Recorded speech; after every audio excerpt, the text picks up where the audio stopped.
It's rare that I get an actual substantive response on Twitter, but someone did respond to me by citing some sources on abortion.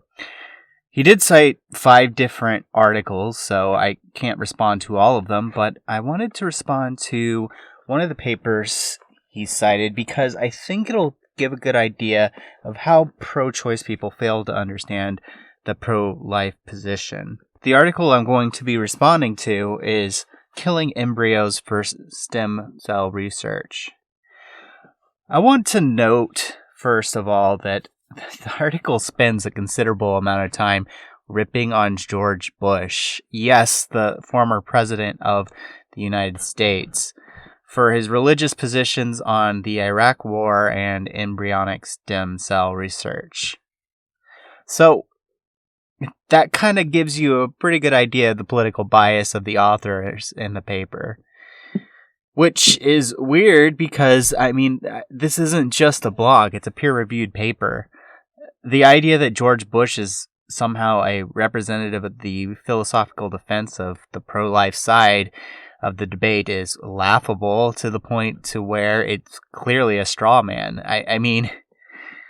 They cite law professors and such in favor of their position, but for the pro-life side, they cite George Bush. Like, what?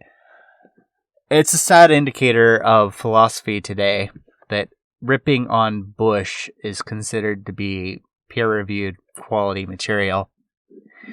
Anyway, the first objection starts with the assumption that we accept that as a society, assisted conception is morally permissible.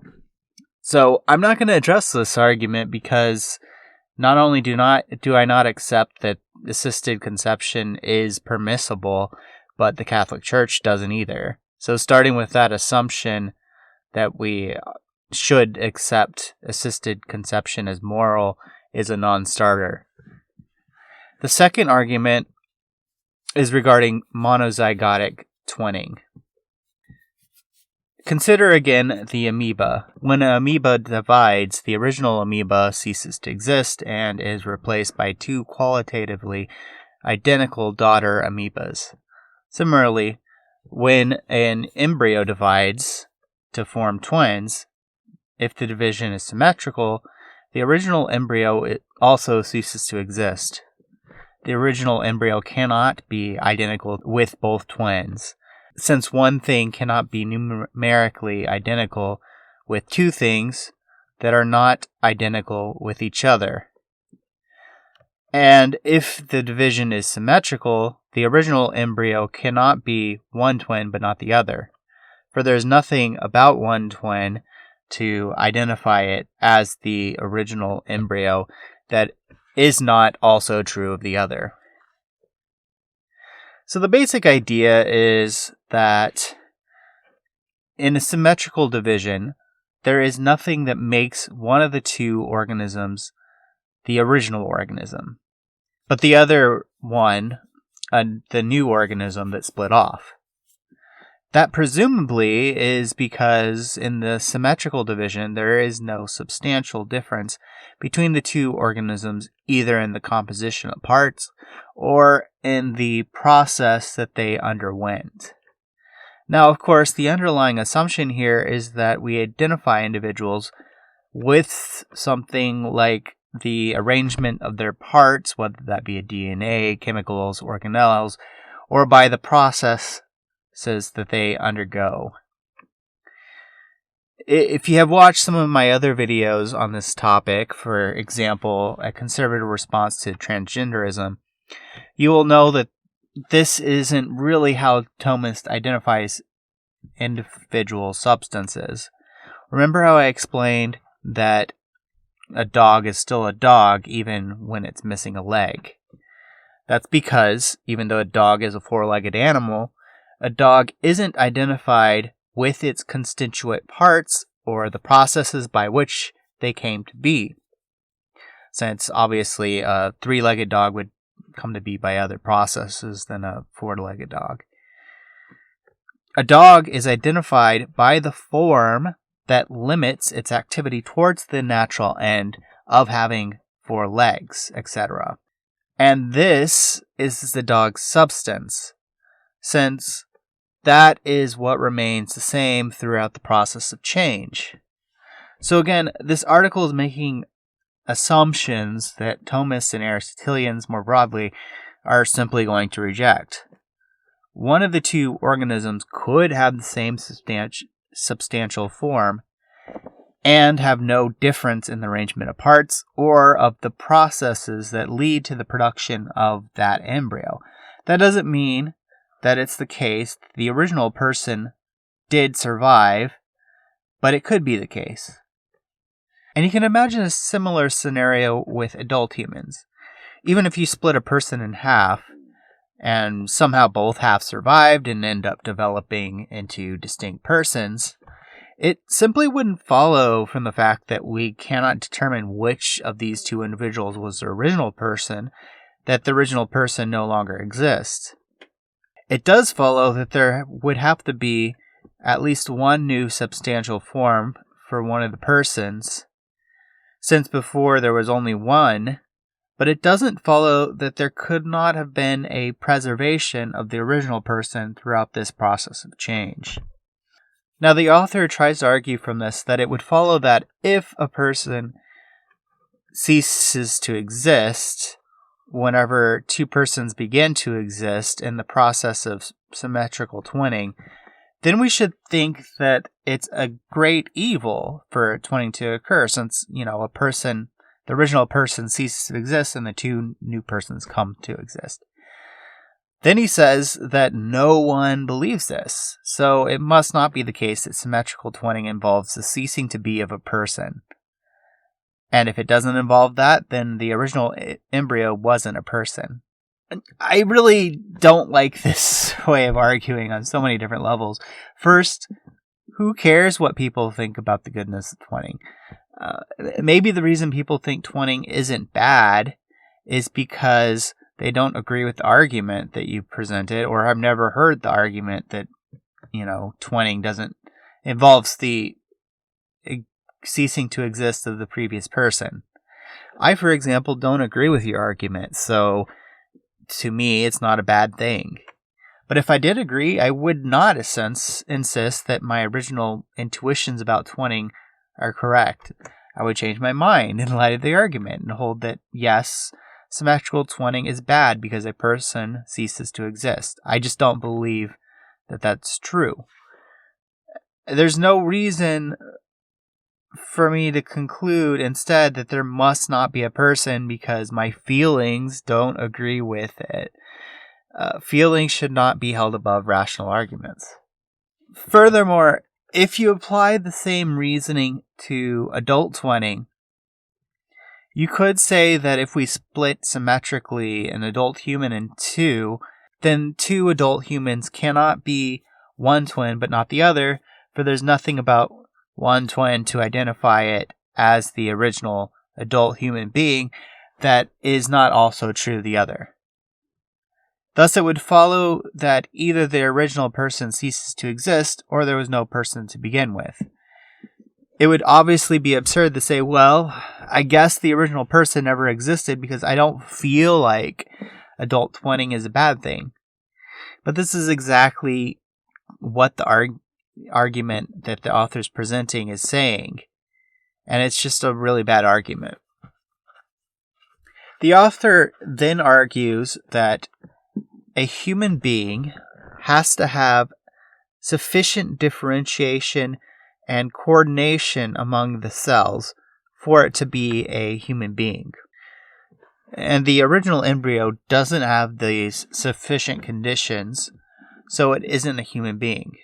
If the minimal degree of cellular coordination that is present only a day or so after conception is sufficient for the existence of a living human organism, then it seems that we ought not believe that brain death is biological death for a human organism. For brain death is compatible with residual functioning among cells, tissues, and even organelles that is far more extensive and highly coordinated than that found among the cells in a 2-day-old or 6-day-old embryo.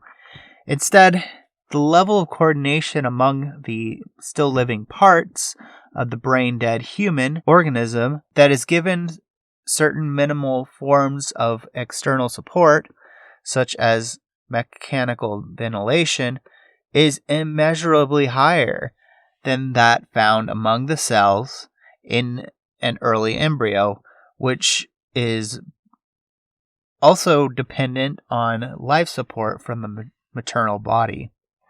Thus, even those who reject brain death as the criterion for the biological death of a human organism and embrace instead a criterion that is directly concerned with internally regulated integration among the organism's parts, would regard a once living human organism as dead if it no more coordinated among its still living parts than is present among the cells in a 6-day-old embryo. But again, this is based on an underlying assumption that Thomists are going to reject.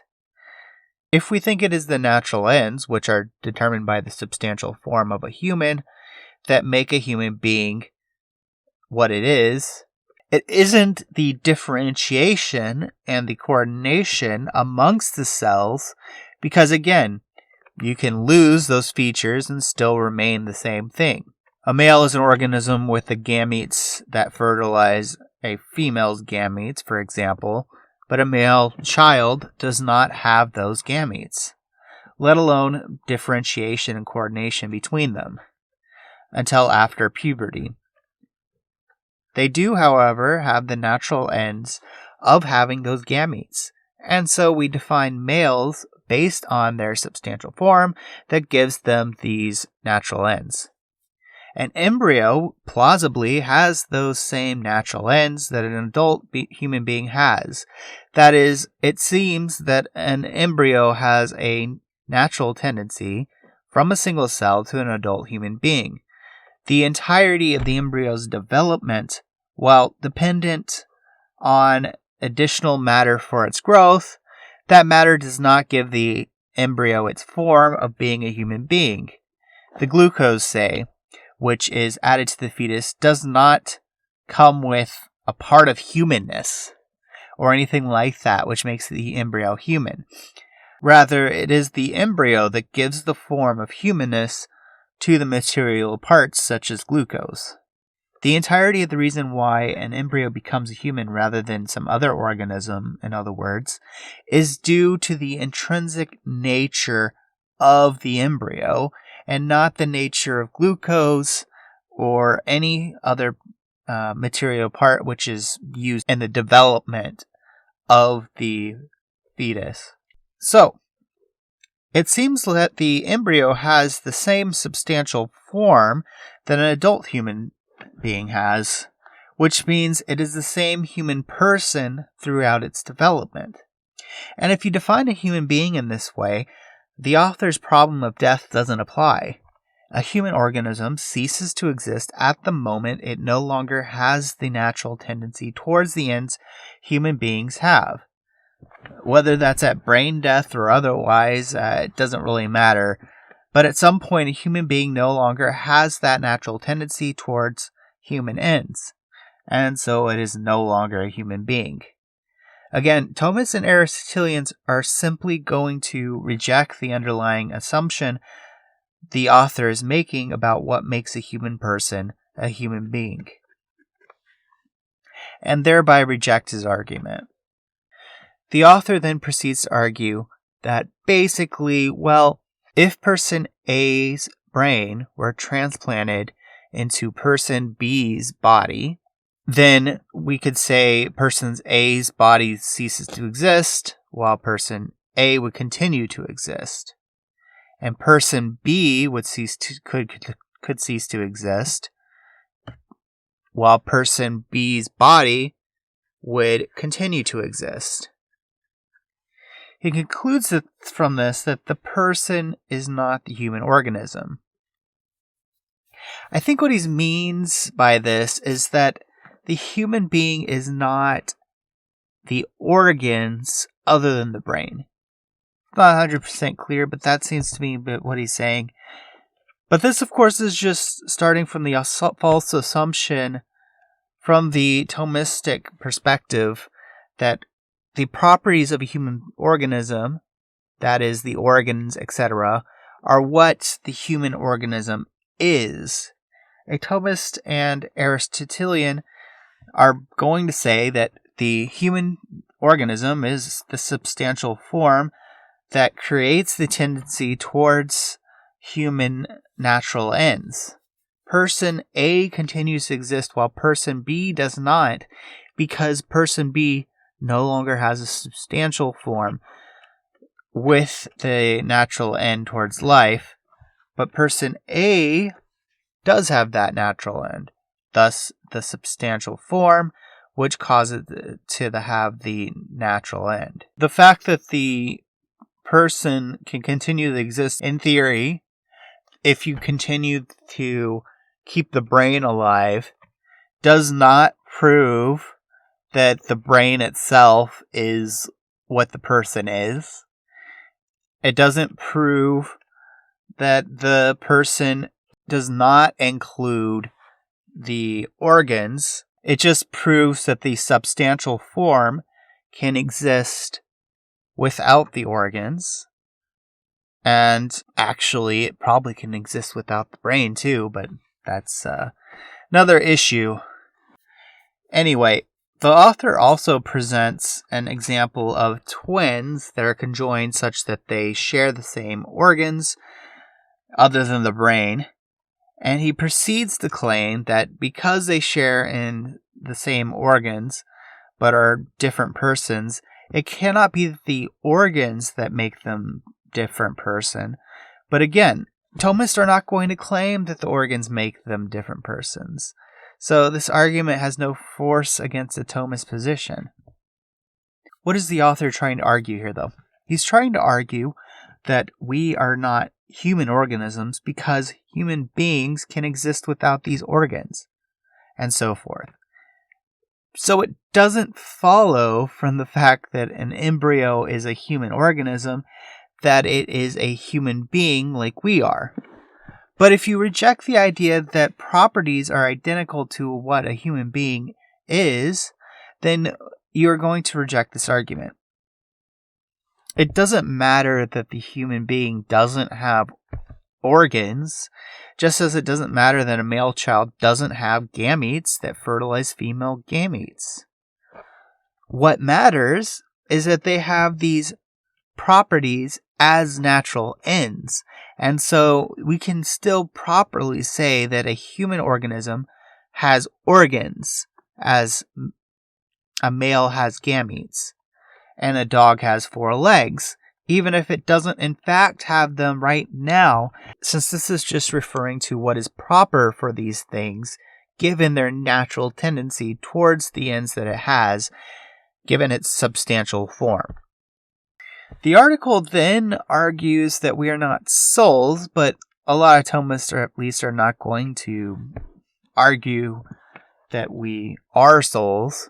St. Thomas Aquinas argues that this particular man, Socrates, for instance, is not a soul, but composed of soul and body. And even agrees that when we pray to St. Peter, we are not really praying to St. Peter, but to his soul, because the soul of Peter is not Peter.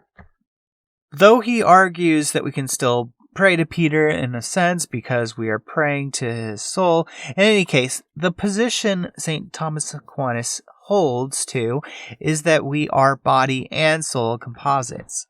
So the author's argument against the idea that we are souls isn't really relevant to the Thomist position. Interestingly, the author attributes this view to Catholicism and talks about how Catholics think the soul is the organizing principle of the human body. He then says, the soul is, it is said, the form of the body, And the rational soul, which distinguishes human beings from animals, is the way in which the matter of the organism is organized so that it has the capacity for rationality, hence the tendency among Catholic theorists to refer to the soul as the organizing principle. The obvious problem for this view is that a 6-day-old embryo does not seem to have the capacity for rationality. Its matter is not organized that way. But if you have been paying attention to my description of the Thomistic conception of a human person, it should be obvious that the author just has the view wrong, pointing to the fact that the organism is not organized in a particular way, fails to distinguish between properties and substantial form. Again, just because a dog doesn't have 4 legs doesn't mean that it doesn't have 4 legs by nature. The form is still the organizing principle, so to speak, that causes the dog to have 4 legs rather than 3, but it doesn't follow that the organizing principle doesn't exist just because it fails to organize things in that specific way. Furthermore, it doesn't follow from the fact that the organism isn't organized in that specific way that it doesn't have the capacity for rationality. Maybe I could grant to you that the organism needs a brain to be organized in such and such a way for it to think of a fish, but you could make similar arguments about an adult human being. You could argue that the adult human being's brain has to have certain neural connections or whatever in order to think about a fish. But it wouldn't follow that just because it doesn't currently have the organization, that it doesn't have the capacity to think about a fish. That would be to confuse actually thinking about a fish with the capacity to think about a fish. In order for an organism to have the capacity to think about a fish, all it needs is an internal power by which it can manifest that thought. And an adult has that capacity, even if it has to make the right neural connections first, because the neural connections happen due to the internal power of the human person. Similarly, the embryo may need to develop a brain to think about a fish, but it still has the capacity to think about a fish because that power to develop a brain, etc., comes from the internal power of the embryo. So the author here is wrong on both of these two fronts. The embryo has both the organizing principle and the capacity to reason. It just takes longer for an embryo to develop these properties than it takes for an adult human being. And the author even tries to quasi-address this, but says, but even if all embryos have this interdirectedness or intrinsic potential, that seems insufficient for the truth of the claim that their constituent matter is organized in such a way as to have the capacity for rationality, which is what the Aristotelian Thomist conception of form requires in order for them to have rational souls, which again is simply misunderstanding the position which is sufficiently explained above. He then goes on to argue against the Cartesian concept of the soul, which I reject, so I will not get into that here. The author then argues that we are essentially just the conscious part of a human being. But there are problems with this view. What if, for example, you ever become unconscious? Does it follow that we no longer exist and no longer have rights? I mean, surely most people would agree you cannot rape or murder a person simply because he or she is unconscious. And we would also say that this human person's rights are violated. We wouldn't say, oh, well, this body was violated, the human person wasn't. So we would say that the person still exists.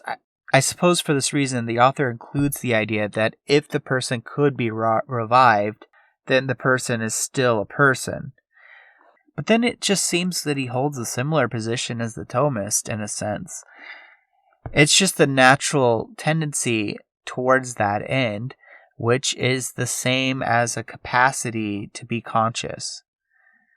I suppose he thinks that capacity is in the fact that the brain is organized in such and such a way, but I already explained that the organization of the brain is not what gives the organism that capacity. An embryo still has a capacity even without the brain being organized in a particular way. Some pro-choicers will argue that, well, it's the fact that the person used to have the consciousness, plus the capacity that makes them the human person. But why think that previously having consciousness is necessary? A male child has a capacity to develop gametes, so we call him a male. We don't require that the male must previously have gametes for this to be true. Similarly, a dog doesn't have to previously have 4 legs for a dog to be a 4-legged animal. This previously having consciousness requirements just seems like an arbitrary addition to make the pro-choice position work. They might as well just say that a human person has to have white skin or some other arbitrary feature that is relevant to whether a human being is a person. Furthermore, we would say that even if a human being does not, in fact, have to have its organs to survive, the organs are obviously a part of what is proper to a human being. A human being properly has 1 heart, lungs, etc.